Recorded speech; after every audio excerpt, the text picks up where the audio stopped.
Amen.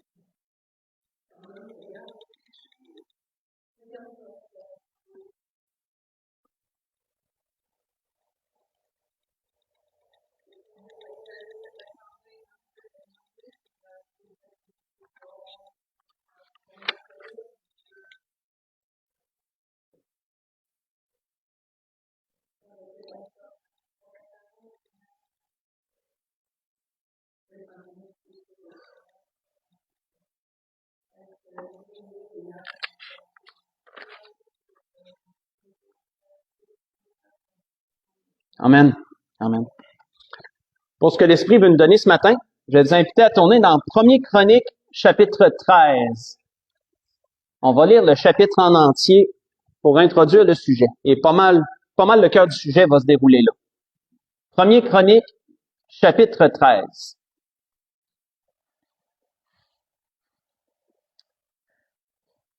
L'Esprit veut nous raconter une histoire ce matin et commenter à travers, au fil de cette histoire, ajouter ses commentaires, tout ce qu'il veut donner en rapport avec ça, faire des liens un peu partout. Mais le principal de l'histoire que l'Esprit veut nous raconter ce matin se déroule dans 1er Chronique, chapitre 13. On va lire en entier et ensuite on va revenir sur les points. Donc, il est dit que David tint conseil avec les chefs de milliers et de centaines, avec tous les princes.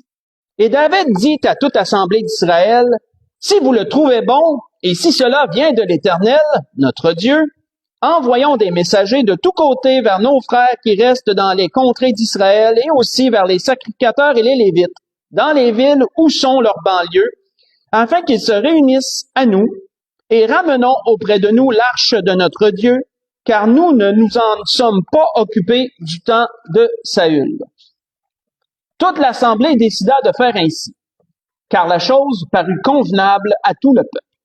David assembla tout Israël depuis le Shikar d'Égypte jusqu'à l'entrée de Hamath pour faire venir de Kirjath-Jéarim l'arche de Dieu. Et David envoya avec tout Israël, monta à Baala, à Kirjath-Jéarim, qui est à Juda, pour faire monter de là l'arche de Dieu, devant laquelle est invoqué le nom de l'Éternel qui réside entre les chérubins. Ils mirent sur un char neuf l'arche de Dieu, qu'ils emportèrent de la maison d'Abinadab. Uza et Akjo conduisaient le char. David et tout Israël dansaient devant Dieu de toute leur force, chantant et en jouant des harpes, des luttes, des tambourins, des cymbales et des trompettes.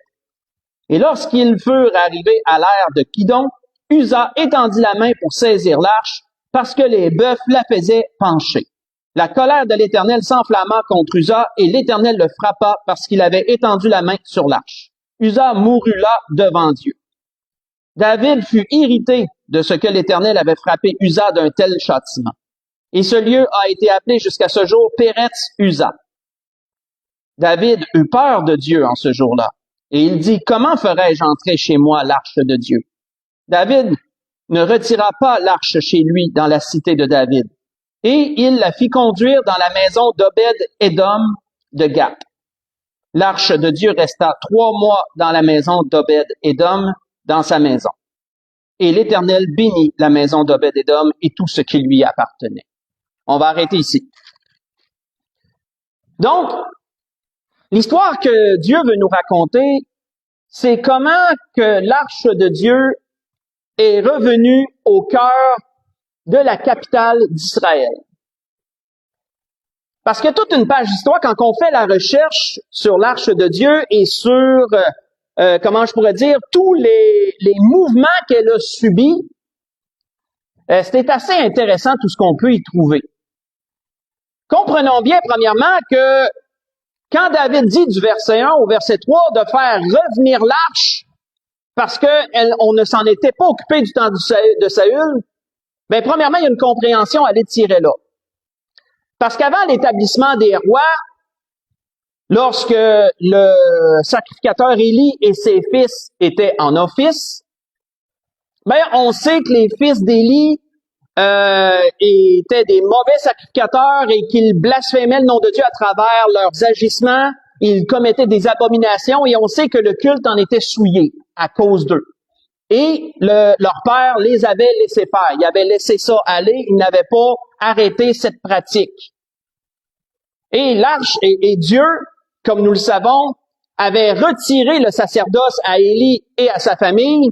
Et le lieu où était l'arche, qui s'appelait Silo à ce temps-là, avait été maudit par Dieu. C'était un lieu que Dieu avait rejeté à cause de la pratique qui s'y faisait. Dieu avait permis l'impensable pour Israël. Dieu avait permis que les Philistins battent Israël et qu'ils s'emparent de l'arche de Dieu et qu'ils l'amènent dans leur pays. Ce qui avait été du jamais vu depuis que l'arche avait été construite, depuis que tout le culte et le sacerdoce avaient été établis. Et on voit que l'arche de Dieu est demeurée en dehors des mains d'Israël pendant au-dessus de 7 mois, d'après ce qu'on peut voir. Les Philistins s'en étaient emparés et les Philistins l'ayant amené dans la maison de leur Dieu avec leurs trésors et leurs butins. Mais quand nous lisons cette histoire de 1 Samuel 4 jusqu'à 1 Samuel 7, si vous voulez le lire durant la semaine, ben nous voyons que pour les Philistins, l'arche de Dieu était une malédiction. Parce qu'ils se sont mis à faire des crises d'hémorroïdes. Dieu a quand même un certain sens de l'humour, je trouve, un humour noir, on pourrait dire, mais la maladie qu'ils ont eue, c'était des crises d'hémorroïdes, et ça s'est répandu dans tout le pays, de sorte que les Philistins ont bien vu que c'était à cause de l'arche de Dieu que ça s'est arrivé, et ils n'ont pas voulu garder l'arche, parce qu'ils voyaient bien que c'était une malédiction pour eux d'avoir l'arche de Dieu. Et donc, ben, ils ont consulté leurs devins, leurs sages, à eux, ils ont dit comment on fait pour la ramener, pour la retourner, qu'est-ce qu'on fait avec ça? Et eux, ils ont dit, construisez un char, attelez-la à des bœufs, à des vaches plutôt qui ont allaité ou quelque chose comme ça. Et là, ils ont dit, mettez l'arche dessus, mettez un trésor, tant d'or pour chaque roi des Philistins, et renvoyez l'arche. Et les rois des Philistins ont fait ça, et l'arche s'en est retournée, et les Philistins ont bien vu qu'elle quittait leur territoire, ils ont dit, c'est parfait, elle s'en va, c'est correct. Et on voit que l'arche était arrivée, premièrement, dans une ville qui s'appelle Beth-Shemesh. Et là, les habitants de Beth-Shemesh, ils ont été très heureux de voir l'arche arriver, mais ils l'ont maltraité, ils l'ont mis sur un rocher, et comme exhibé à la vue de tous, et ça a apporté une malédiction pour eux aussi. Et donc là, ils ont décidé de l'envoyer à Kirjath-Jearim, dans la maison d'un homme qui s'appelait Abinadab. Et Abinadab, ben, il a son fils, Abimelech, non, c'est-tu Abimelech? Là, je suis pas sûr du nom de son fils, mais il a été mandaté à garder l'arche, à veiller sur elle pour que rien arrive. Donc, l'arche, elle s'est retrouvée dans une maison, dans une pièce d'une maison, et elle a resté là très longtemps. Très, très longtemps même. Parce que David nous donne un indice, il nous dit que durant tout le règne de Saül, on ne s'est pas occupé de l'arche. Donc, à partir du temps que Saül est devenu roi d'Israël, durant tout son règne, l'arche est demeurée dans la maison d'un homme qui s'appelait Abinadab et dans une pièce d'une chambre, mais pas dans un sanctuaire consacré, pas dans un endroit là établi pour dire que c'est là qu'elle va, que c'est un lieu consacré pour adorer. Dans la maison d'un homme lambda, c'est là que l'arche est demeurée durant plus de 20 ans, durant tout le règne de Saül, en fin de compte. Et c'est particulier, ça, frères et sœurs. Quand on regarde Saül, une chose que l'Esprit veut dire à propos de Saül, faites juste écouter. Je vous ai dit ceci à propos de Saül, qu'à la fin de sa vie, il a dit Saül mourut parce qu'il se rendit coupable d'infidélité envers l'Éternel, dont il n'observa point la parole, et parce qu'il interrogea et consulta ceux qui évoquent les morts. Il n'en consulta point l'Éternel, alors l'Éternel le fit mourir et transféra la royauté à David, fils d'Isaïe. Vous voyez ça dans 1 Chronique 10, verset 14, excusez-moi, verset 13 et 14. 1 Chronique 10, verset 13 et 14. Vous savez, dans son règne, Saül avait bien commencé son règne. Saül, dans son début de règne, a été quelqu'un qui a acquis des victoires, il a été quelqu'un qui a été consacré par Dieu pour être roi, il a acquis des victoires, et dans le début de son règne, ben Saül, pour lui, l'arche de Dieu était importante. Si vous voulez faire un lien, dans 1 Samuel 14, verset 18, on voit qu'il nous est dit que lorsqu'il y avait une bataille importante, Saül elle faisait aller chercher l'arche de Dieu qui était dans la maison d'Abinadab. Il l'amenait au champ de bataille pour que Dieu soit avec eux, parce qu'on sait que l'arche représentait la présence de Dieu au milieu de son peuple, puisque Dieu siège entre les chérubins, et le couvercle de l'arche était 2 chérubins, et le trône de Dieu était au milieu. Donc, ça représentait une scène céleste, l'arche, le couvercle de l'arche, du moins, il représentait une scène céleste, et c'était le trône de Dieu. Donc, que l'arche soit au milieu du peuple dans leur bataille, c'était comme dit, Dieu est parmi nous. Dieu est là avec nous pour combattre avec nous. Quand il y avait une bataille importante, Saül faisait aller chercher l'arche, faisait prendre l'arche, elle venait, il y avait la bataille, il y avait des victoires, et ensuite, l'arche, il la retournait dans la maison de l'homme lambda, Abinadab, et il la retournait dans son lieu. Mais il aimait, pour Saül, Dieu était quand même important dans le début de son règne. Mais à partir du temps qu'il a commis son double péché, et que là, Dieu a retiré la royauté, son cœur a changé. Là, Saül est devenu aigri envers Dieu. Saül s'est détourné de Dieu. Et on voit ce qu'on nous a raconté dans 1er Chronique 10, que vers la fin de sa vie, Saül ne consultait même plus Dieu, il consultait des voyantes et toutes sortes d'autres gens comme ça que Dieu avait interdit de consulter. Et Dieu a décidé finalement de le faire mourir. C'était un roi qui avait bien commencé, mais malheureusement mal terminé. Et ça, frères et sœurs, ça fait un lien malheureusement même de nos jours avec des gens qui partent bien leur vie spirituelle, qui marchent dans la foi dans le début de leur vie, mais là, malheureusement, vers la fin de leur vie, ils font un naufrage. Ils abandonnent le Seigneur vers la fin de leur vie. Pour toutes sortes de raisons, ils se détournent de Dieu pour toutes sortes de raisons. On voit que c'est un lien qu'on peut faire avec la vie de Saül en rapport avec ça. L'apôtre Paul a parlé un peu de cette tristesse de voir des enfants de Dieu agir ainsi en disant « Le commandement que je t'adresse, Timothée, mon enfant, selon les prophéties faites précédemment à ton sujet, c'est que d'après elles, tu combattes le bon combat en gardant la foi et une bonne conscience. » C'est tellement important, frères et sœurs, pour l'enfant de Dieu de garder la foi et une bonne conscience en tout temps. Toujours garder une relation propre avec ton Dieu. Toujours demeurer en bon terme avec Dieu. Et que même si Dieu te réprimande, même si Dieu te punit pour quelque chose, d'accepter le châtiment, d'accepter la conséquence, de ne pas te révolter contre Dieu, de ne pas t'aigrir contre Dieu, mais plutôt de garder la foi et une bonne conscience. Malheureusement, Paul dit que quelques-uns l'ont perdu, ils ont fait naufrage en rapport à la foi. De ce nombre sont Hyménée et Alexandre que j'ai livrés à Satan afin qu'ils apprennent à ne pas blasphémer. Vous voyez ça dans 1 Timothée chapitre 1, j'ai lu verset 18 au verset 20. Malheureusement, Saül est un peu représentatif de ces chrétiens-là, tristement.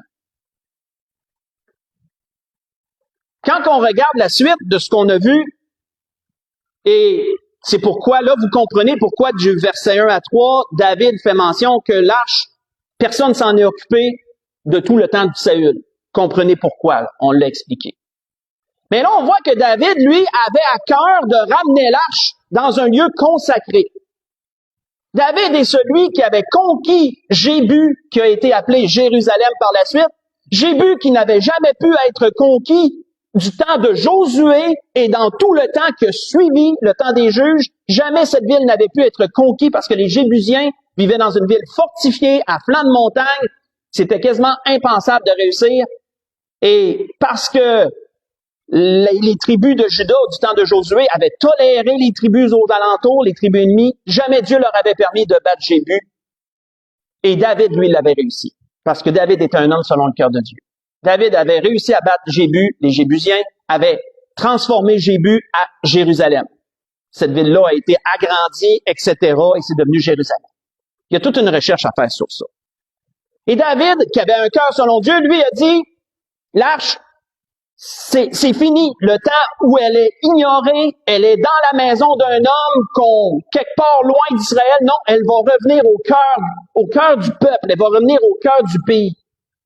Et ça, frères et sœurs, c'est un lien intéressant à faire avec notre propre cœur. Parce que de désirer ramener l'arche au cœur de la capitale d'Israël, au cœur du territoire, c'est comme un peu quelqu'un qui désire ramener Dieu au centre de sa propre personne. Il y a un parallèle spirituel à faire là-dedans. Que l'arche soit cachée dans la maison d'une personne quelconque, ben c'est comme si Dieu, dans la vie de quelqu'un, est un peu de côté. Je pense à lui de temps en temps quand j'ai besoin, puis quand j'ai pas de besoin, mais je fais mes affaires. C'est pas comme ça qu'on vit une relation avec Dieu. Avec Dieu, on doit ramener l'arche au cœur de notre vie. On doit ramener Dieu au cœur de notre vie. Il doit se trouver sur le trône de notre cœur. Il doit se trouver au centre de notre être. Et c'est ça que David avait à cœur de faire physiquement avec l'arche de Dieu. Et on voit que c'est ce qu'il a entrepris. C'est ce que David a entrepris de faire. Excusez-moi, on l'a lu. Faites juste écouter, il y a un beau psaume qui en parle de ça. Juste quelques versets, il y a un psaume qui parle de ça. Et David disait dans ce psaume, « Éternel, souviens-toi de David, de toutes ses peines. Il jura à l'Éternel, il fit ce vœu au puissant de Jacob, je n'entrerai pas dans la tente où j'habite, je ne monterai pas sur le lit où je repose, je ne donnerai ni sommeil à mes yeux, ni assoupissement à mes paupières, jusqu'à ce que j'ai trouvé un lieu pour l'Éternel, une demeure pour le puissant de Jacob. Voici, nous en entendîmes parler à Ephrata, et là nous la trouvâmes dans les champs de Jar. Allons à sa demeure, prosternons-nous devant son marchepied. Lève-toi, Éternel, viens à ton lieu de repos, toi et l'arche de ta majesté. Que tes sacrificateurs soient revêtus de justice et tes fidèles poussent des cris de joie. Voyez ça dans le psaume 132, versets 1 à 9, qui décrit lorsque l'arche a été ramenée à son endroit, à l'endroit que David lui avait consacré. Sauf que, comme nous le voyons, les choses ne se sont pas passées comme David le souhaitait. Parce que, au début, tout semblait bien se passer. Ils ont construit un char, ils ont attelé des bœufs, ils ont mis l'arche dessus, ils ont mis 2 personnes pour la surveiller, et là, ils dansaient devant l'arche, puis tout semblait bien aller, jusqu'à ce que les bœufs poignent une bosse et que là, le chariot tangue, et que l'arche veulent se renverser du chariot, et que là, un homme bien intentionné mette la main sur l'arche pour la retenir, et Dieu tue cet homme, sur place. Et là, ben, tout s'arrête. Les chants, les danses, tout s'arrête. Et là, David est mécontent de Dieu, parce que dans sa tête, il se dit, Seigneur, on fait ta volonté. On amène l'arche dans un lieu consacré, et toi, tu tues un homme, parce qu'il a touché l'arche. Et là, David ne sait pas trop quoi faire avec cette situation-là. Il a peur de ramener l'arche chez lui. Il a peur de Dieu. Et il se dit, ben, on va amener l'arche chez un païen qui habite au milieu de nous. Parce que Obed de Gath, Édom Obed, ou Édom, attendez, le nom m'échappe. Obed Édom, c'est ça. Obed Édom de Gath, ben, c'était pas un juif. Donc, ils se sont dit, si on a tué quelqu'un, autant tuer un païen. Autant tuer quelqu'un qui n'est pas juif. On va amener l'arche chez eux. Ben, Dieu bénit cet homme-là. Dieu bénit abondamment cet homme-là. Et l'arche demeure là. Ça, frères et sœurs, ça nous enseigne. Encore là, il y a des choses à aller chercher. Premièrement, la question qu'on peut se poser, d'où David a-t-il tiré l'idée de mettre l'arche, pas l'arche, sur un chariot attelé de bœuf? D'où c'est qu'il a bien pu prendre cette idée-là? Ben, il l'a pris des païens. Parce que les Philistins, c'est ce qu'ils ont fait. Donc, David s'est dit, ben, si ça a marché pour les Philistins, ben, ça va marcher pour moi aussi. Mes frères et sœurs, comme on peut s'en douter, c'est pas en copiant les païens qu'on va rendre gloire à Dieu. Parce que les païens, eux, les Philistins, ont fait selon ce qu'ils pensaient le mieux. Ils n'ont pas de connaissance de Dieu. Ils n'ont pas la loi de Moïse. Ils savent pas comment faire. Donc, Dieu permet que la seule façon qu'ils trouvent de faire qu'est-ce qui devait être fait, ben Dieu le permet que ça fonctionne. Mais pour les Juifs qui avaient la loi et qui savaient, s'ils auraient pris le temps de la lire, comment traiter l'arche de Dieu, mais non, ça passe pas. Et ça, frères et sœurs, ça nous enseigne. Parce qu'en tant qu'enfant de Dieu, sur certaines choses, on va être jugé plus sévèrement que des païens. Parce que quand que des païens n'ont pas la loi, comme l'apôtre Paul le dit, je vais le citer verbalement, là, quand des païens qui n'ont pas la loi font la volonté de Dieu, ben, Dieu s'ils ne le font pas selon Dieu, Dieu ne les traitera pas aussi durement. Parce qu'ils n'ont pas la connaissance. Ils font ce qu'ils pensent le mieux. Mais si toi, tu as la connaissance, tu as accès à la parole de Dieu, tu as le Saint-Esprit en toi pour te guider, ben Dieu va s'attendre de toi beaucoup plus. Dieu va s'attendre de toi que tu fasses les choses comme lui le veut. Parce que toi, tu as la connaissance. Toi, tu as accès à ça. Et toi, tu peux être guidé pour le faire correctement. Donc, frères et sœurs, si nous avons des choses à faire dans nos vies, prenons toujours le temps d'aller chercher, d'aller puiser dans la parole la procédure. Prenons toujours le temps d'interroger le Seigneur. Prenons toujours le temps de demander au Seigneur sa volonté. Comment, Seigneur, je dois faire ci ou ça? Ne prenons pas exemple sur les païens en pensant que ça va fonctionner. Parce que Dieu n'agira pas envers les païens de la même façon qu'envers nous. Comme je l'ai mentionné, eux qui n'ont pas la connaissance, tant qu'ils ne seront pas sauvés, s'ils font des choses selon Dieu, Dieu va être tolérant. Dieu va être tolérant, ils n'ont pas la connaissance. Mais pour un enfant de Dieu qui a la connaissance, la tolérance de Dieu, elle est très mince. Avec raison, parce que tu as la connaissance et tu as accès à Dieu pour demander de t'éclairer. Donc, on voit ici que David a été frappé à travers ce qui s'est passé et son réflexe, ça a été de faire un pas en arrière. Son réflexe, ça a été de dire, OK, on va remettre ça en retrait puis on va attendre. Mais là, David a bien vu que durant tout le temps que son attente s'est faite, ben Obed-Édom, lui, il a été béni. Il a été béni de garder l'arche chez eux. Ça, cette connaissance-là, on la voit, faites juste écouter. On voit qu'il est dit ceci. Il est dit, on vint dire au roi David, l'Éternel a béni la maison d'Obed-Édom et tout ce qui est à lui à cause de l'arche de Dieu.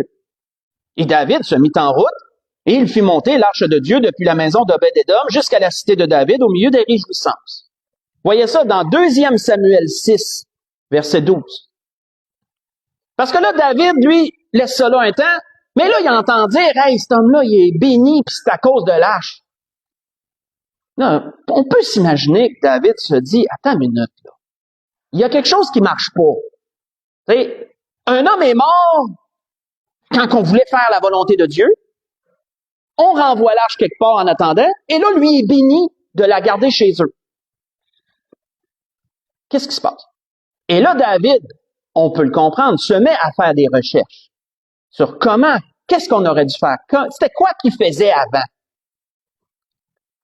Et là, on trouve dans 1er Chronique 15, si vous voulez lire avec moi, versets 1 à 3,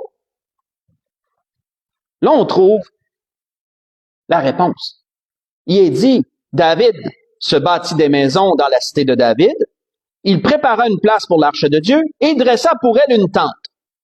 Alors David dit, l'arche de Dieu ne doit pas être portée que par les Lévites, ne doit être portée que par les Lévites, car l'Éternel les a choisis pour transporter l'arche de Dieu et pour en faire le service à toujours.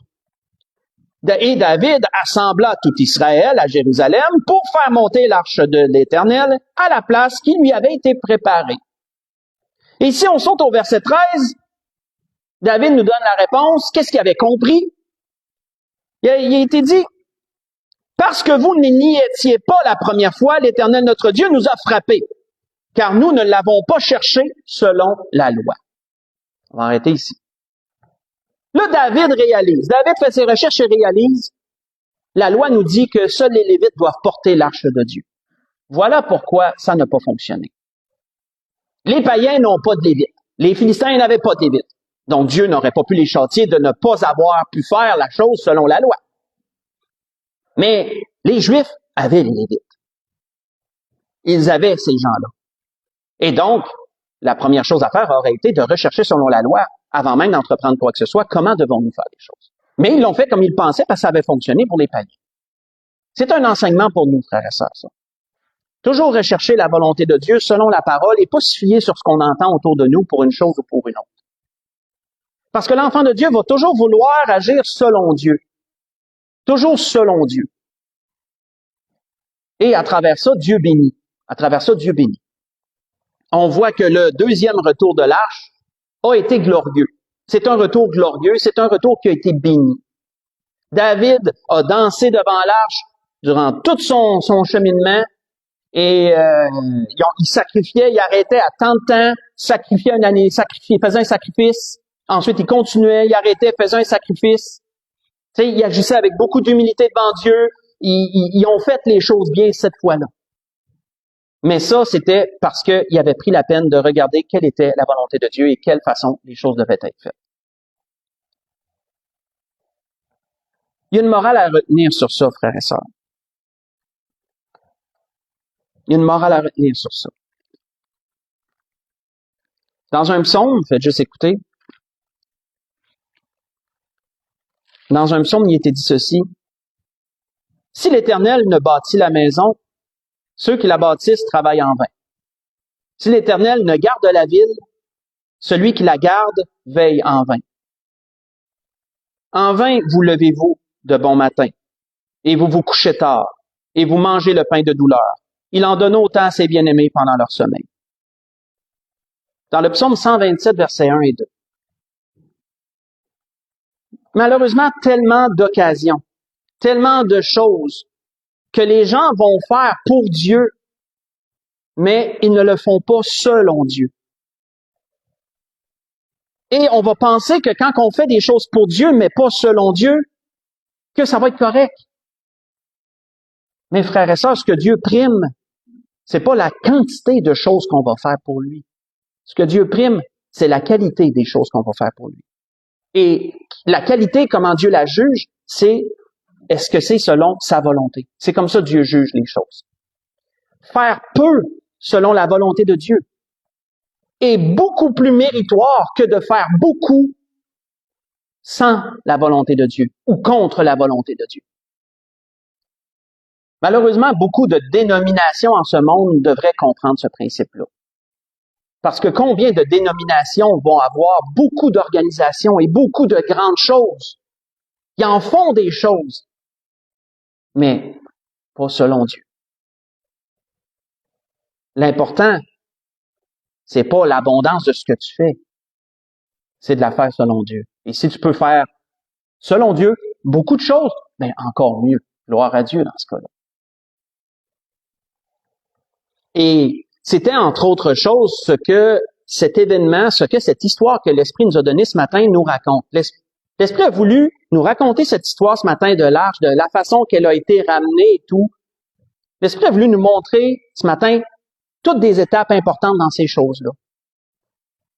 Comment que un roi a bien commencé, mais mal fini. Que l'arche était importante pour lui, mais seulement quand il en avait besoin. Seulement pendant les guerres. Sinon, elle était en dehors de ses pensées, elle retournait dans la maison.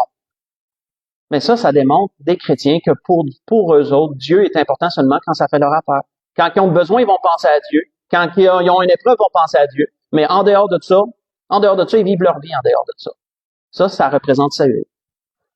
Et malheureusement, il y en a que ça fait des naufrages. Dans ces temps-là, ça fait des naufrages selon la foi. Parce qu'arrive-t-il un coup dur, arrive-t-il un moment où que Dieu les punit, les châtie pour quelque chose, ils sont pas capables de se relever de ça. On a vu, à travers l'arche de Dieu, on a vu quoi? On a vu que les païens qui n'ont pas la connaissance font de leur mieux sur certaines choses. Dieu ne les châtie pas avec dureté parce qu'ils n'ont pas la connaissance. Ils font de leur mieux sur certaines affaires. Mais l'enfant de Dieu, lui, la tolérance de Dieu, elle est mince pour eux. Pourquoi? Parce qu'ils ont accès à la connaissance, ils ont son esprit, ils doivent savoir consulter Dieu et savoir quoi faire, comment le faire. Et on a vu que David, c'était comme ça, même avec les meilleures intentions du monde. On a vu que, après avoir pris un pas de recul, après avoir réfléchi, après avoir consulté, et qu'ils ont vu que les choses, comment qu'elles devaient être faites selon Dieu, ils l'ont fait selon Dieu par la suite, et là, les choses ont bien fonctionné. La bénédiction de Dieu était là. L'arche s'est rendue dans la ville, elle s'est rendue à son lieu. Et ça a été sous la bénédiction de Dieu que ces choses se sont faites. Parce que ça a été fait selon Dieu.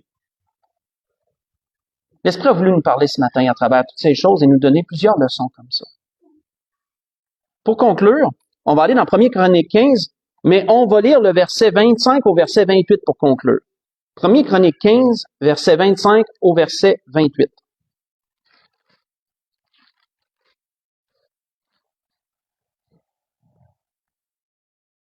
Il nous est dit, David et les anciens d'Israël et les chefs de milliers se mirent en route pour faire monter l'arche de l'Alliance de l'Éternel depuis la maison d'Obed-Édom au milieu des réjouissances.